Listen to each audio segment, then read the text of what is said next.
Welcome, everyone, and thank you for joining us for today's NAC at Home program. My name is Nadine Heidinger. I'm the Director of Communications at the National Arts Club. For those of you who are not familiar with the National Arts Club, we are a 501c3 based in New York City with a mission to stimulate, foster, and promote public interest in the arts. Annually, we host over 150 free programs to the public, including exhibitions, theatrical and musical performances, lectures, and readings. For more information, you can visit us at nationalartsclub.org, or you can find us on Facebook, Instagram, Twitter, and YouTube. On behalf of our literary committee, excuse me, it is my pleasure to welcome you to today's event on the Facebook phenomenon. And few people are better equipped to discuss this topic than veteran technology journalist Steven Levy, author of Facebook, The Inside Story, and David Kirkpatrick, author of The Facebook Effect, the inside story of the company that is connecting the world. Currently editor-at-large at Wired, Steven, the author of 7 previous books, has been covering technology ever since his breakout book, Hackers, Heroes of the Computer Revolution, was published in 1984. Indeplex, How Google Thinks, Works, and Shapes Our Lives, was a New York Times bestseller and Amazon's best business book of 2011. David, the founder and editor-in-chief of Technonomy Media, which spearheads global technology panels and conferences, was the senior editor for Internet and Technology at Fortune magazine for 25 years before starting his own company. He's a contributing editor to Bloomberg Television and a member of the Council on Foreign Relations. Tonight's featured books can be purchased at a discount from our preferred independent bookseller, Books on Call, and we'll be sharing the links in the chat shortly. Following the discussion will be a brief Q&A, so please feel free to use the Q&A function for any questions you might have. And without further ado, please let me turn it over and welcome Steven and David. Please enjoy that conversation. I'm David Kirkpatrick. Steven and I agreed that I would just sort of kick it off briefly. I actually do a ton of moderating. Steven is the one who does a ton of book writing. I only wrote 1 book. And you might find it amusing that both of our books say the inside story, but I was thinking what's really more amusing possibly or embarrassing to me, which is seldom discussed, is that it was only after I was working on my book, because mine came out 10 years ago. Back in like 2009, I was well along in my book when we already decided it would be called The Facebook Effect. And then I realized that Steven had written a big story in Newsweek called The Facebook Effect, with a giant headline, The Facebook Effect. But he has been so polite, he's never reminded me of that the entire time since I wrote my book. So the fact is, I wrote a book about Facebook a really long time ago. Steven's book just came out last year. It's an extraordinary, much more detailed portrait of a company in process. My book was a kind of drama of the founding of a company told through a lot of the lens of its young, at that time, founders. And I was very lucky because they were all 25 when I reported my book, so they didn't really have a lot of filters in terms of what they said. That's a good reporting thing. But I'm just reading a book called The Exponential Age by Azeem Azhar, which is a really great book, by the way. I recommend it. But one of the things it says early on, it says something about Facebook and calls it the most popular product in history, Facebook itself. And that's not, I think, often enough appreciated, how central Facebook is in life and society. Obviously, it's the dominant media platform in most countries around the world. It's not exactly play that same role in the United States, but it's a huge media property here by many definitions. But it is the most popular product of any type any company has ever released. I think now the Facebook Blue main product has something like 2.4 billion. Is that right, Steven? A little more, actually. They're creeping up to 3 million just for Blue, just for the main. Creeping up to 3 billion just for that damn thing. But when with their other products thrown in, they're creeping up to 4 billion probably, because they have WhatsApp, Instagram, of course. So the company is obviously hugely in the news. We were talking, are we going to talk about its genesis? Are we going to talk about the many controversies that it faces right now? Even today's Wall Street Journal and yesterday's Wall Street Journal have both had very critical articles about things Facebook knew about harms that it was causing that it did not tell the public. We could touch on that.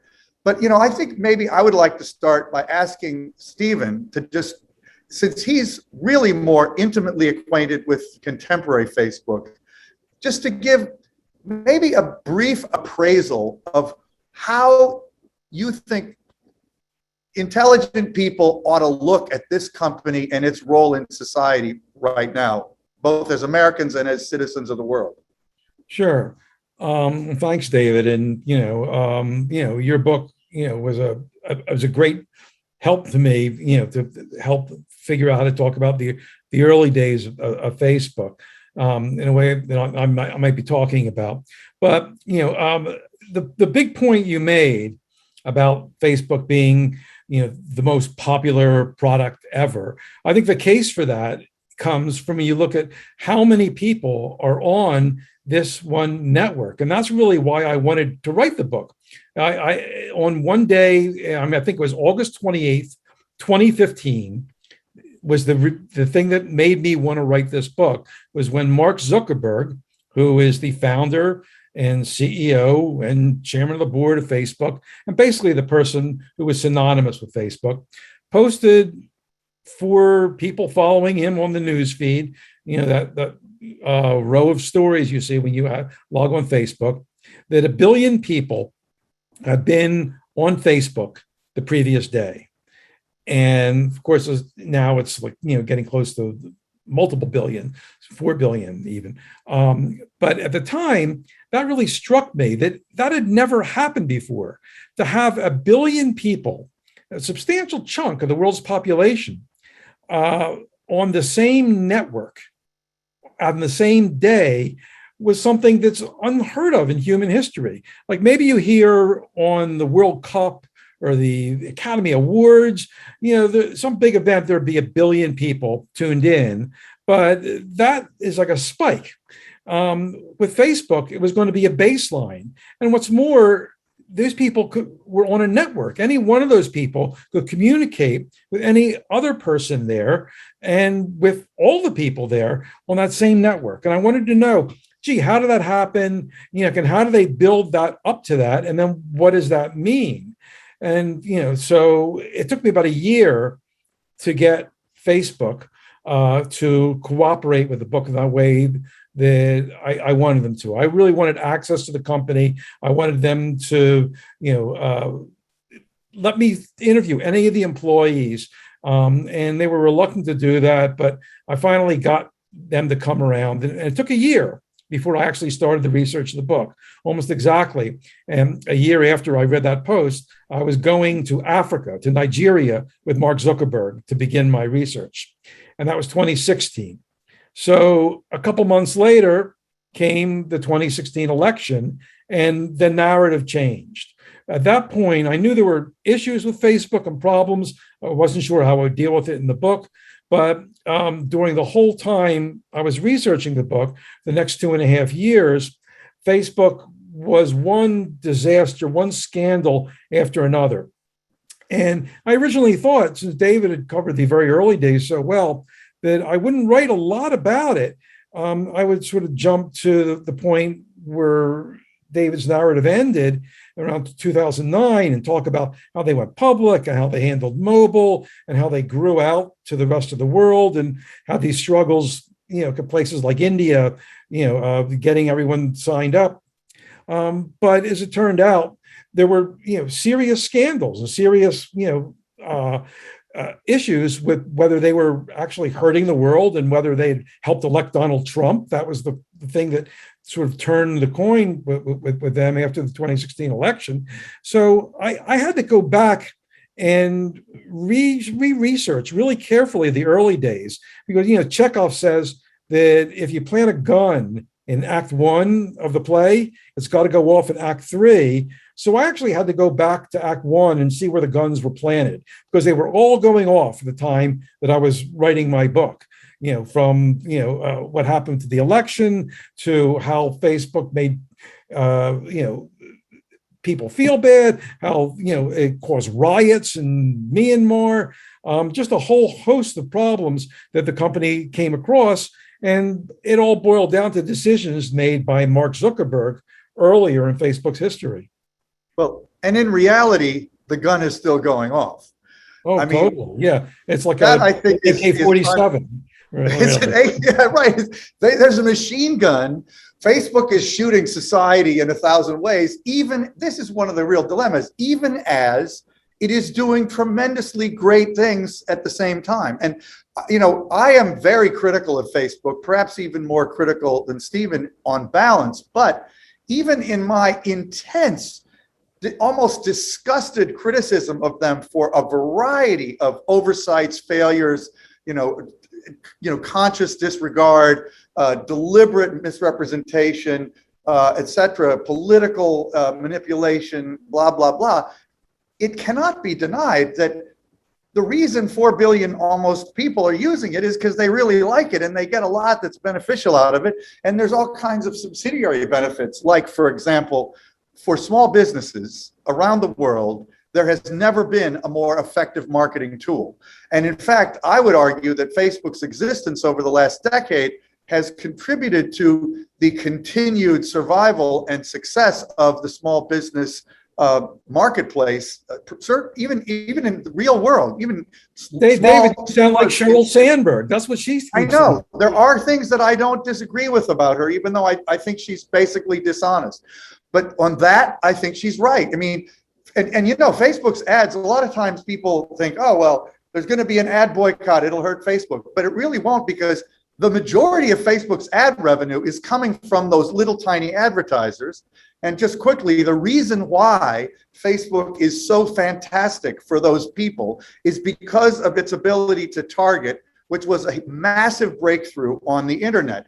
Because on Facebook, you can advertise to women between 35 and 40 who live in Lower Manhattan who went skiing last year, pretty much. I mean, you can target to that degree of exactitude. And if you're a, ski shop in Lower Manhattan, that's, a gift from, God, who happens to be Mark Zuckerberg. But I wanted to just touch on one other thing. You were talking about the superlatives, picking up on my point, Stephen, but there are an astonishing number of superlatives that one can refer to about this company. For example, Mark Zuckerberg is by far the richest person of his age in human history, and has been for the last probably 8 years. Every year, he's the richest, whatever he is now, 36. He's the richest 36-year-old in human history. Another interesting superlative that I don't think is often enough recognized, especially and put in juxtaposition to their many crimes, and I think crimes is not inappropriate for some of the things they've done, is that just on a profit per dollar of revenue basis, for most of their history, they have been the most profitable public company in the history of capitalism. That isn't necessarily true, I think, anymore, because there's a lot of really profitable small companies on the internet, especially that have come up in recent years. Plus, their costs have gone up in the last few years that they've responded to extraordinary pressure from the outside. But they still have a net margin, I think, in a typical quarter of, mid 30%, like 35, 36%, which is like for 36 cents of every dollar in revenue they keep after tax. Any business would just kill for that kind of profit margin. So, they have it at massive scale. They are more profitable per dollar of revenue than Google or Amazon or any of the other companies, even still. And that's just worth mentioning. Yeah, well, you're right. It's, in a business sense, it's fantastically successful. And, so it was a split screen narrative that I was writing in my book. And, the end of one chapter, towards the end, I actually used almost that technique that you see from The Godfather, where, you see the christening of the baby while, people are like mowing down, the Corleones are mowing down their enemies there, because at the same time, they were doing an earnings statement to report record profits. Some of their wrongdoing led to Apple Computer pulling the plug on an app which ended all their internal activities, and people were waiting at the shuttle buses because the app that directed them from place to place had crashed down, and they couldn't work on new products. So they were suffering the fruits of their malfeasance at the same time that it just didn't matter, that the money just kept pouring in and pouring in. But, let's talk about Zuckerberg, Stephen, because he is the heart and soul of this company, or the heart and, I don't know, evil, colon of this company. I don't know. That's probably a cruel way to put it. But he is, I honestly, nobody like him has ever existed. His power is phenomenal. And one of the things, also a superlative about Facebook that's worth noting, is that, there is, from a governance point of view, from the beginning of its founding, Zuckerberg has had absolute, total, unilateral, dictatorial control and had literally no oversight. And he has it structured so that he never really can have any oversight. So he can't be kicked out. He can't be overruled unless he wants to be.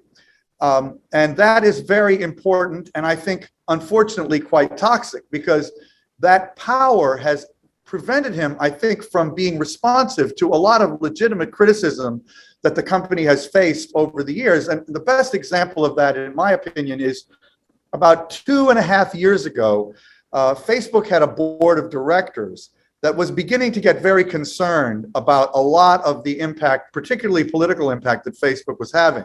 It included people on it what's his name? Erskine Bowles, who had been in the White House with Clinton. What's his name? Who was CEO of Amex? He's great. Pensional, right? Those two in particular. Also, and my brain is bad for names, but the leader of the Gates Foundation. But in pretty much all three of those directors and several others became very, very alarmed about Facebook's social effects.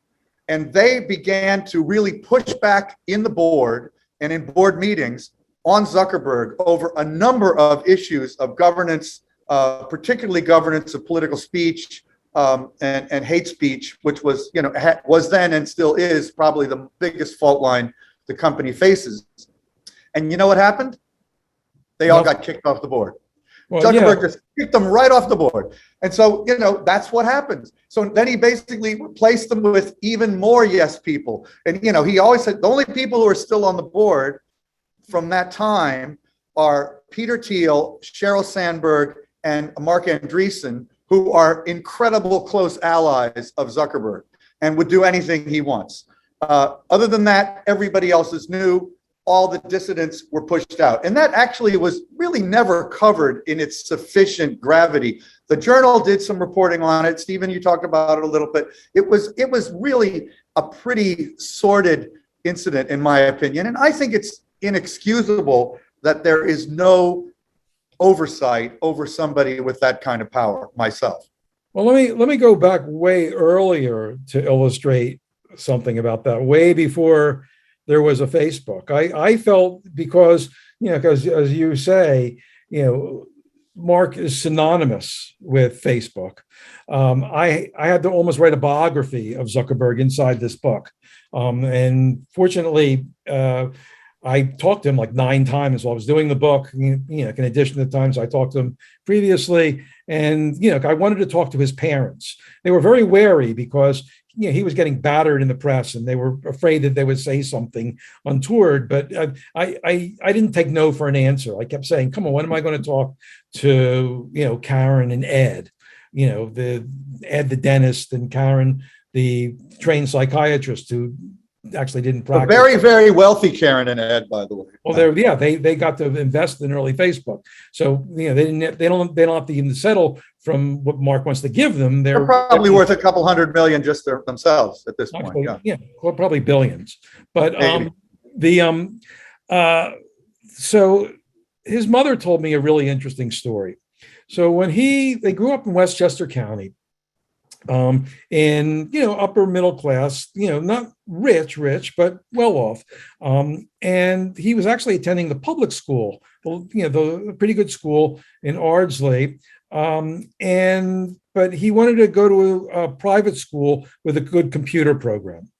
And at that time, his older sister was going to leave for Harvard. And, he was the only son in the family. There were two other sisters besides the older one. And, the mother just doted on him, and he was the prince. They called him the prince. Yes. Yeah. She didn't want him to leave. She didn't want to have two kids leave the same year, because he wanted to go to a boarding school here at Exeter that had a very good computer program, but he would have to board and leave home. And his mother said, listen, there's a school nearby, the one your sister went to, Horace Mann, where you could live at home. They have a good computer program. I'd like you to go there. And he said, no, I want to go to Exeter. And she said, can you at least do an interview at Horace Mann? Just sit down and listen and see what they have. And he said, okay, I'll do the interview, but I'm going to Exeter. And he went to Exeter.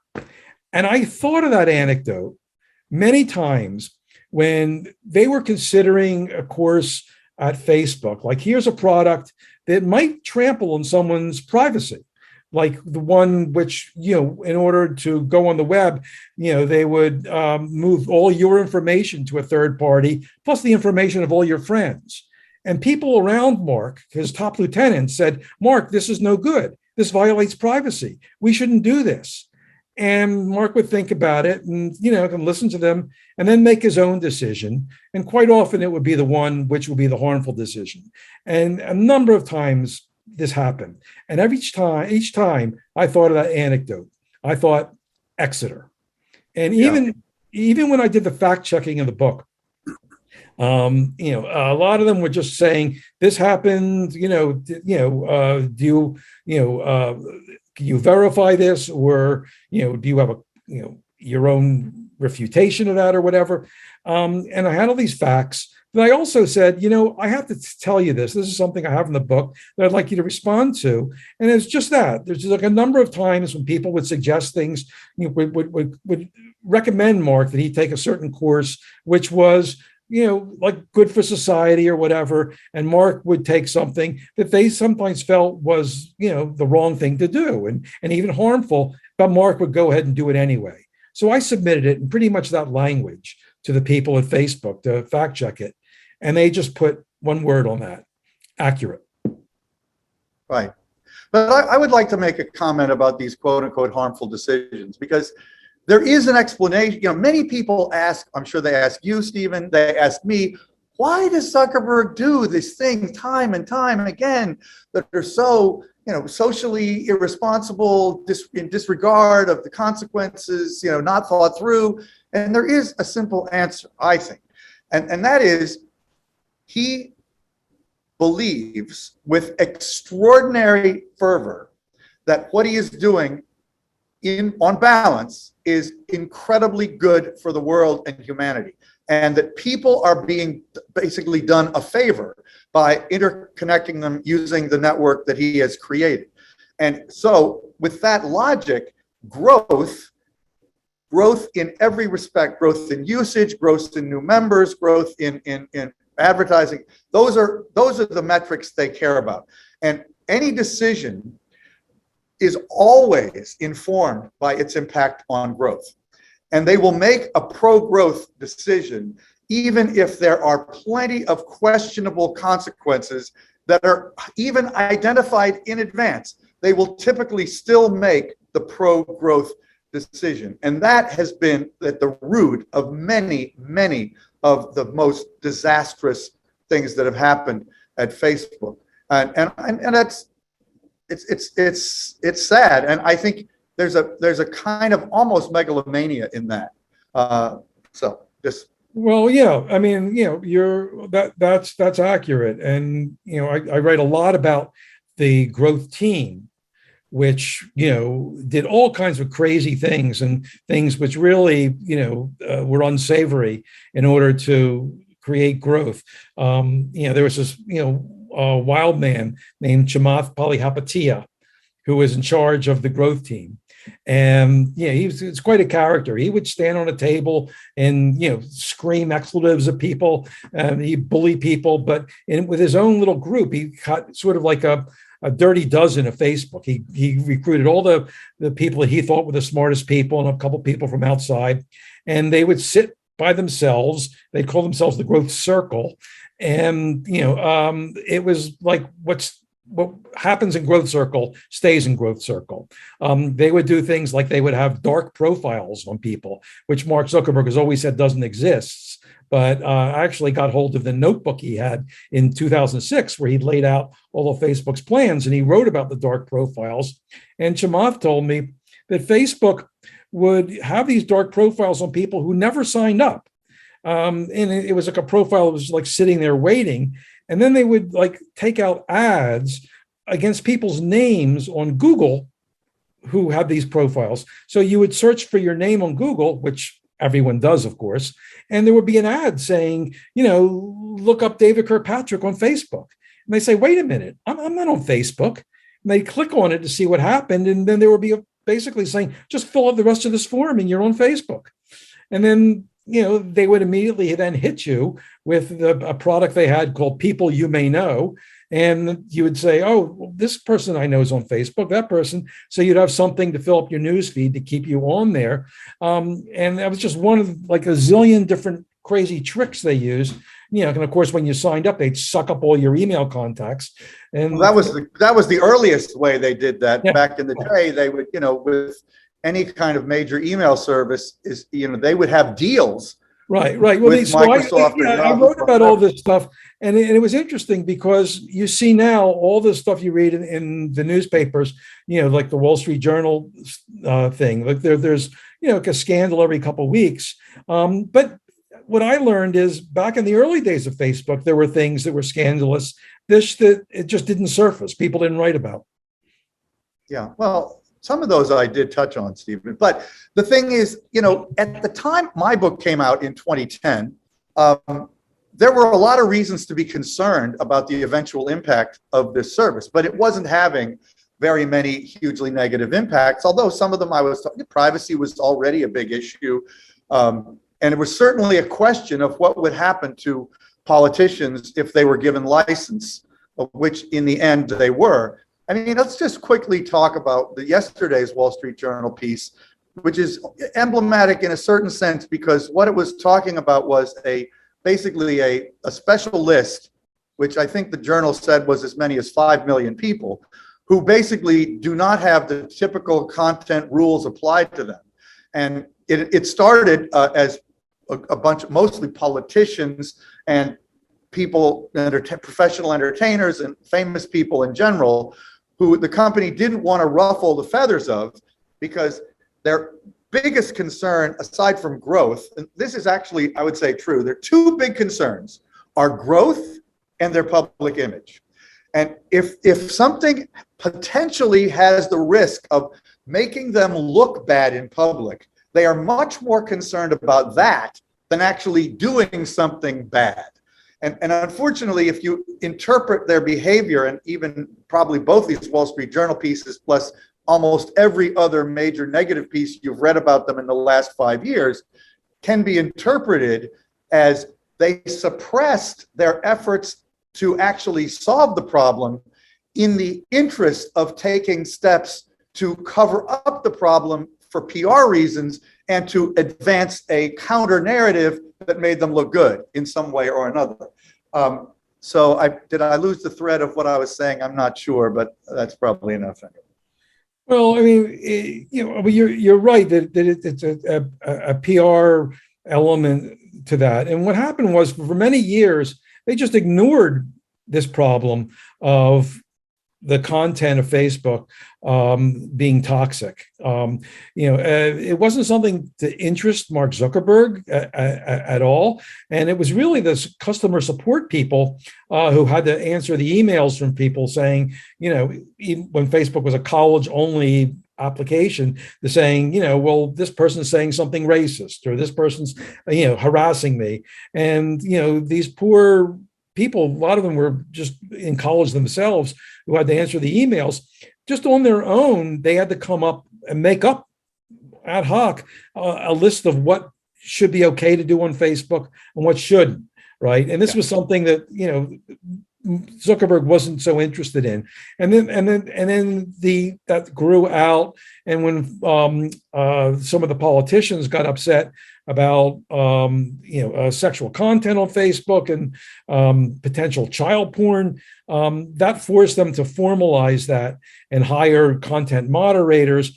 But basically, when it came to controversial things said by well-known people that would bite back at them and political conservatives, those rules had oversight from their policy people, their political people, and they never built a wall between what was okay to say on Facebook and their own interests of as you say. So one person who had an outsized voice in content decisions was their chief lobbyist, the guy in head of their Washington office. If you think about it, conservative Republican, yes. Yeah. But if you think about it, if you're having rules of what you can say and what you can't say, you really shouldn't have your lobbyist, weighing in on the political implications of it. It should be, it's okay to say, or it's not okay to say.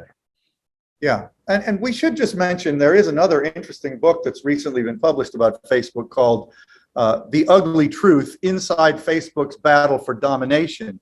And it is a litany of descriptions of incidents in which Facebook basically did the wrong thing for growth or PR reasons. And a lot of it is about political manipulation and Facebook's disregard for that. But I wanted to put one sort of mildly optimistic note in here. And I also will say that I've seen some interesting questions that we'll touch on in a minute coming in the Q&A, so feel free to add more to that. There is, in my opinion, even though, well, first of all, governments are going to regulate Facebook, in my opinion. It's starting to happen in the European Union in particular, but governments all over the world are demanding information. They're changing the rules. They're imposing new requirements. And it's going to get more and more stringent. And to some extent, there'll be a lowest common denominator effect there, where some rules, particularly in a geography as big as the EU or in India, could begin to have global implications on how Facebook is run. And I think you will see some restraints coming into the way this company operates because of that in coming years. But there's another possibly even more important and powerful force, in my view, that will push back and to some extent regulate the excesses of Mark Zuckerberg. And that is the importance of engineers to his enterprise. And what's happened is that it has become a little bit of an embarrassment to work at Facebook. It's the kind of thing for the last several years, really ever since Trump got elected. If you work at Facebook and you go home to your family's Thanksgiving in Minneapolis or Florida or wherever, your relatives are likely to be pissed at you. And they're likely to be pissed at you whether they're conservative or liberal. Because Facebook, if you're one of the determinative people at Facebook, many people are going to be very concerned about the moral implications of what you're doing. Now, that you can take that too far, but that's a real phenomenon. And people they've sort of circled the wagons there. They reinforce one another. They're always patting each other on the back. They're always, talking about their good for the world, ethos, et cetera, et cetera. So as long as they hang out with each other, they're fine. But if you step outside of the bubble, you're going to get criticized if you work at Facebook, and that has an impact. So inside the company, a lot of resistance has emerged. And even if you look at what's happening with this series at the Wall Street Journal, and it's not the last one. They've said today they're going to do an article about human trafficking coming up after today. So there's at least one more in this series. Then the Wall Street Journal has acquired a huge stack of documents from inside Facebook that are extremely damning. And why do they have those? They have those because it is a growing phenomenon that people inside the company are very unhappy with its behavior. And they're not necessarily all quitting.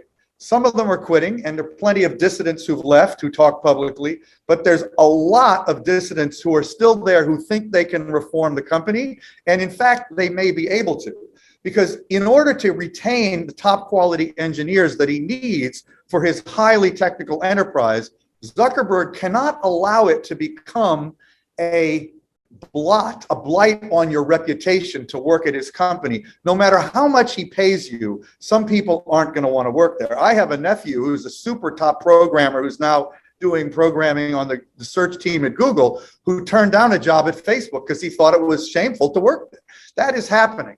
So anyway, I think do you agree with that, Stephen? Yeah, I do agree with that. I think that is, the thing he fears most, even more than the regulators, is that people won't come to work with him because, he's a student of technology companies and what makes them successful and what makes them go away.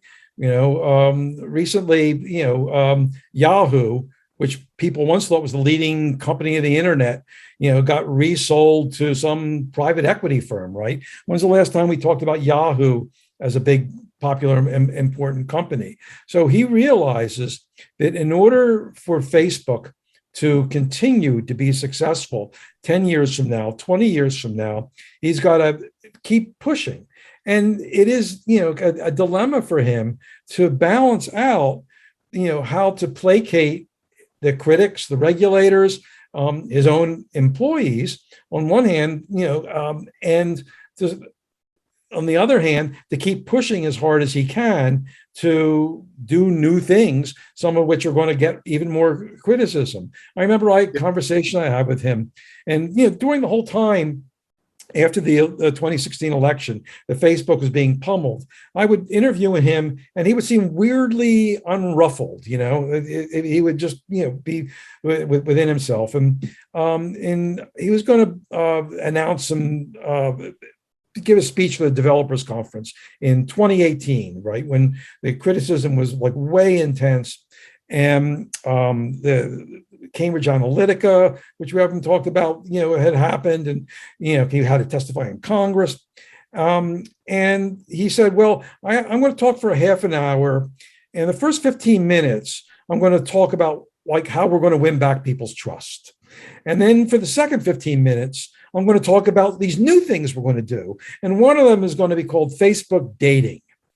And I said, Mark, do you think it's the right time to come out with a product about dating? People don't trust Facebook, and they're going to share their particulars about a dating life with you. And he said, oh, well, people always dated on Facebook. And, he explained that away. And then he went on and talked about other things. And then he paused and said, do you really think there's like a problem with that? And it turned out people criticized him for that. But right now, you look at Facebook, they've tried now, they're doing their second try on a cryptocurrency, right? No one's going to trust Facebook to do a cryptocurrency, the head of that initiative called Diem, originally it's called Libra, said, well, won't people give us the benefit of the doubt? People should do that. Well, no one's going to give Facebook the benefit of the doubt because they haven't earned it. Quite the opposite. But in Zuckerberg's head, he has to keep pushing. One famous thing that he did was when they took over the campus of Sun Microsystems, a company that no longer exists. In the back of the sign, he didn't take the Sun name away because he wanted people to be reminded that, companies can go away and Facebook shouldn't suffer that fate. Well, and, famously, Andy Grove said only the paranoid survive, and Zuckerberg believes that. But, I would just want to emphasize something you said and echo it. This, for all of my criticisms of him, and I have many, many, many, he is clearly an extraordinary human being. And Stephen and I have both had the relatively rare opportunity as journalists to really get to know him. And this guy is, I'm not saying he deserves to be worth whatever, 130 billion at age 36 or whatever he's worth. Maybe it's more than that at this point. But he has an unbelievable unflappability. And he is a very, very big picture strategic thinker. I mean, one of the reasons I first wrote about Facebook in 2006 is when, and Stephen may have met him on this same trip, you probably did. He was in New York right after launching the news feed. And it was the midst of a really rabid criticism of the company, of his members. 10% of his users had signed a petition saying, take this thing down, we hate it. It was the first giant controversy the company had ever faced. I had lunch with him right in the middle of that controversy, and he was completely blasé about it. He was taking steps to address it, but it did not make him feel that he had any fundamental problem. He was completely confident this could be managed. And he has brought that attitude time and time again to his crises. And let's face it, that helps when you face crises. So it's one of the reasons why this company just keeps getting stronger and stronger, is because he has that capacity as a leader, and we can't deny that. Yeah, well, I mean, I met him earlier that year, at the Esther Dyson's conference in, I think it was March 2006. Because I heard about what Facebook was doing, and wanted to meet this guy. It was this most popular product among colleges, a really popular social network. And he had not really mastered communication, I have to say, at that point. I said, let's meet for lunch. And we sat next to each other, at a lunch, everyone was sitting around big tables. And the person accompanying him was the elder statesman of Facebook, a guy named Matt Kohler, who was 26 years old, right? Mark was like I think 20 or 21 at that point. And I asked him, the softball question, like how many people are at Facebook or whatever. And he actually didn't answer me. He just sort of stared at me. And I was looking around like, what's going on here? I looked across the table at Kohler. He threw me no lifeline. And, then I asked him a couple other questions. He didn't say anything. And finally, I said, do you know anything about this conference? The history of it? And he said, no. And I told him about it. And he loosened up a little. But what I found interesting later on is I got the pages of the secret notebook that he kept during that year. He always used to go around with a notebook, and he wrote all his plans for Newsweek. And that was just at the time that he was designing what would be the Facebook that we know. He was talking about how he was going to open it up from college students to everyone. And he was like writing design notes for the news feed. And just talking about his goals for Facebook. And I got to see literally what he was writing during that time frame. So that guy, I thought, what is he about? How can he communicate? He had it all down there on the pages of that notebook. No, he is something of a master strategist to boot. Let's just quickly, if you don't mind, Stephen, look at some of these questions, because they're good questions. Sure, yeah. I'm going to ask you one of the first ones here, a basic question. 5 years from now, do you expect Facebook to be more or less powerful? You tell me what you think, and then I'll say my opinion. I think it might be, there might be some challenges there. I think that in some ways, I don't know, I think they're going to be still making a lot of money, but, the regulators might draw some blood. Well, like I said, I do think regulation is coming. But power is hard to take away in modern capitalism, and I think Facebook is going to have to change some of its behaviors. But I would probably guess it will still be more powerful than, even if it may be regulatorily constrained. So how about another one, Stephen? Is the antitrust law, are the antitrust laws likely to be used to break up Facebook? Certainly that's being attempted. Right. So the next is the antitrust law. I mean, it goes down to, and I wrote about this quite a lot in my book about how they, curtailed competition by buying Instagram and then WhatsApp. And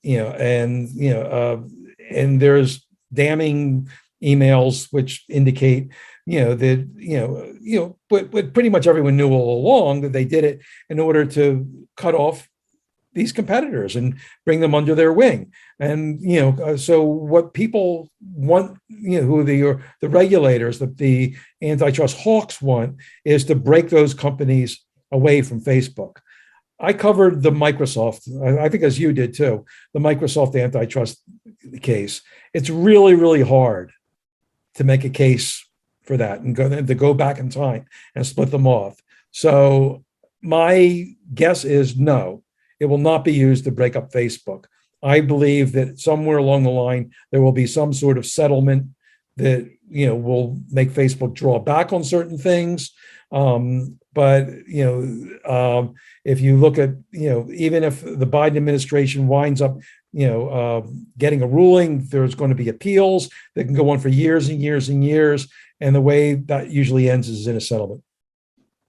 I would agree with that, but I just want to comment. I think Americans tend too often, and not you, Stephen, but Americans in general tend too often to think of Facebook through an excessively American lens. I mean, this company is unbelievably global. Like I said at the outset, it is literally the primary media in most countries in the world. It is having extraordinary impacts on commerce and politics in pretty much every country in the world except North Korea and, even probably some degree in Cuba because of, VPNs. So it's not just what the US government does. There's going to be governmental assaults on this company from every possible direction. They're going to accumulate and accelerate. And how that is managed, I think, is going to be extremely interesting to watch. Whether it gets broken up or not is I probably would agree it won't get broken up, but it will not be solely a matter of what the US does. I mean, after all, the EU is establishing itself as a more impactful global regulator of technology than the US authorities, starting with the GDPR privacy law, and they have some very draconian laws that they're contemplating right now, the Digital Services Act, that will really make a change in the rules. So whether they break them up or not, they're going to get constrained, I think. And it's going to happen because Singapore, India, even Japan, all these countries are thinking about what they do for Facebook and internet companies in general that have acquired this massive scale. Because it is fundamentally untenable that a small number of companies have acquired a power that arguably is greater than any, nation. So somehow that disjunction has to be brought back into balance, I would say. Well, don't you think that, do you think if there were no Mark Zuckerberg, there would be no company that has a dominant social network like Facebook? That's a good question. Probably. There would be something else. I mean, look, there would be plenty of powerful companies, and Google and Amazon and Apple and Microsoft exist, and Alibaba. I mean, we look at these companies and we see the dynamic founders of the companies. Jeff Bezos and Larry Page, and Bill Gates, obviously. And we say, wow, look what these people built. But maybe the question is, there are these slots, because the way the internet works and the way network effects works, that there's an opportunity to do these things. And it's just inevitable that, some person with megalomaniac tendencies and, who's really smart and hard driving will rise up and fill that slot. So maybe, like you say, I don't know how many Mark Zuckerbergs in the world there are, but, a person like that, filled that slot. A person like Jeff Bezos, who's another unique character, went and built this giant commerce engine. Bill Gates built Microsoft, that's creeping up to $2 trillion itself, right? So, maybe it's just an inevitability that the way technology works is to build up these mega companies that we're all stuck with. Well, I don't know. This whole question of, what's often called tech determinism is a long held debate in the industry among us journalists, but I just don't know. Luckily, it doesn't matter, but I respect your views, Stephen, are probably more well-informed than mine. Okay. Let's add, what? Oh, is there any chance Facebook may be deemed liable for the veracity of its content, even if minimally?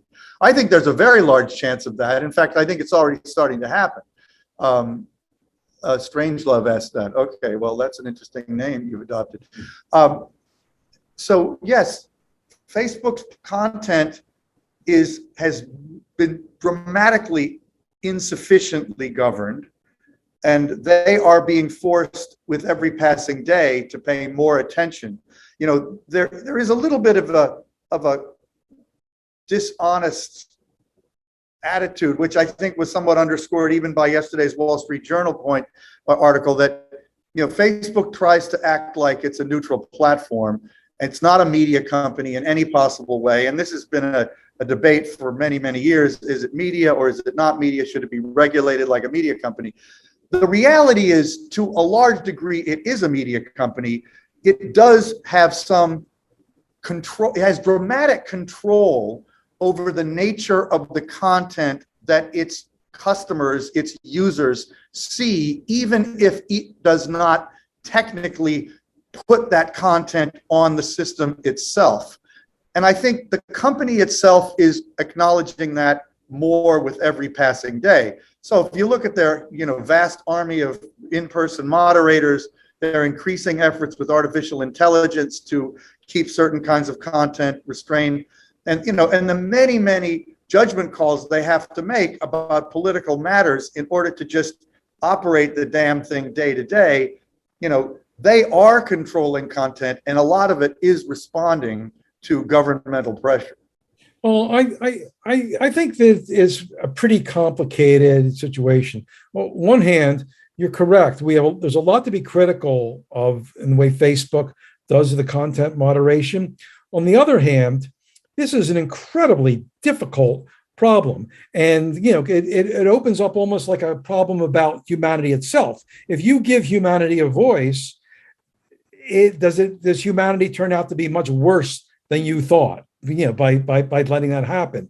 And in this country, I agree with you that internationally, we have to look at Facebook in that light. But in this country, we do have this First Amendment where people are allowed to say things, that it's legal to say, that could be misinformation. So you look at and Facebook will say, okay, at a certain point, they said that anti-vaxxing was something that they wouldn't let on there. But what happens if, someone in a newspaper reports, something that a piece of information, and someone links to what they see on a newspaper or on ABC News, or a politician, who's their senator or their president, right? Like saying something, are we going to block people for sharing what's on the public airwaves? That's like an interesting question. And Facebook is stuck with the answer to that question. Okay, but there's yet another book that we haven't mentioned, which is Roger McNamee's book, Zucked, which is a very amusing read, but it's I think, got a lot of very legitimate arguments in it. The whole pretty much point of view that Roger has, which is also the point of view of the Social Dilemma documentary that many people have seen, is something that we do need to mention. And that is that Facebook's structure favors fear and anger. And that's really a fact throughout social media, but Facebook is where it has been most pernicious and harmful. And I don't think the company's design decisions have by any means sufficiently taken stock of and dealt with that reality. because my belief is that people are overwhelmingly good on balance, but you wouldn't necessarily know that on Facebook, because the people who are not good and who are eager to stir up trouble and discord and hatred acquire disproportionate power because of the design of the system. And that is an error on their part. Yeah, so when I was able to track how that rose up, what happened was that at a certain point, after they opened up Facebook to the world, they realized that certain posts would go viral, and they thought that was fantastic because they thought, well, it's a way where people could share fun moments and things like that. And the researchers came out with a paper called Gesundheit, going viral on Facebook, and how, how mechanics of that, how great it was. And then when it came out, and it did take a while for this to come out and become apparent, that these were the toxic, rage-inducing, kinds of posts that would go viral and become popular. Facebook didn't want to give that up. Mark Zuckerberg didn't want to give that up. It's kind of a drug that keeps people on Facebook because it leads to growth. Yeah, because of growth. And I think to a certain point, the question is, will he ever be able to give up that drug? I actually feel that it would be in Facebook's benefit to take a short-term hit in growth and maybe even revenue, and ramp down the virality of those anger posts and outrage posts and misinformation. So they should go harder on it. But he does not seem to accept that. No. Look, a couple of interesting questions that are kind of related. One just came both from this very good questioner, Jay Mendez 10538. The First Amendment doesn't apply to private companies. Can't Facebook refuse to publish the comment? Yeah, Facebook can do any damn thing at once. It has chosen not to do much censorship, although it is doing more, as I said before. Facebook has no legal obligation to put anything on its service. Whatever it is is by some objective measure what Facebook wants to be there, and that would include everything Donald Trump ever said there. So let's just go to your first question: is the unfiltered ability to post comments or links that are dangerous to public order? I believe that unfiltered ability has been proven dangerous to public order many, many times in many, many countries. Many of the cases where it's happened don't get much coverage in the United States. The New York Times, among others, has published a tremendous amount about Myanmar. We've heard about Sri Lanka, India, Indonesia. But let's take one very recent incident here in our own country, January 6th. That was, to a large extent, organized on Facebook, and then broadcast from the Capitol on Facebook. So is that dangerous? Well, I'd say poorly filtered. I would say poorly filtered rather than unfiltered, and to to give them some credit for instance, for terrorism, their artificial intelligence can identify 99% of terrorist posts there, or pornography. They do a good job of suppressing. It's just that they don't go far enough in doing that, and the question is whether that kind of problem is just unsolvable and built into the system. I wanted to take the one question about asking whether some competitor can come up and take people away from Facebook. I think one thing where Facebook is shackled now is that Facebook couldn't buy, for instance, TikTok, which is a super popular network, which I think does draw attention from Facebook and Instagram. They would never pass muster, no matter how much money they offered for TikTok. It would not pass regulatory scrutiny. So I think they could chip away at that, but Facebook's network effect is such that they're pretty much going to be locked in for a while, but they will suffer more competition. Yeah. So the answer to Caesar's question is yes, and really TikTok is really more popular among American teenagers now than Facebook or even Instagram. So there is an example of that happening right now with a key demographic.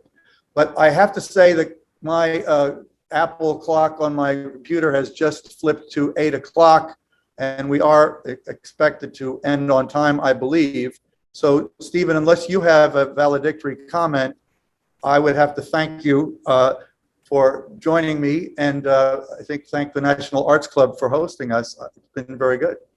Yeah, I would also like to thank National Arts Club and all of you who attended. I'm sorry we weren't able to see your smiling faces or outraged faces, since we're talking about Facebook. But let's not forget to thank Phoebe Hoban, who is a member of the club, who's kind of had the idea for this session, I believe, or certainly was very influential in helping organize it and helping Nadine. And thank you, Nadine, for your work on it too.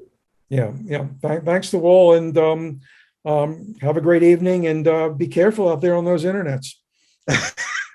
Thank you, Stephen. All right, bye-bye. Bye.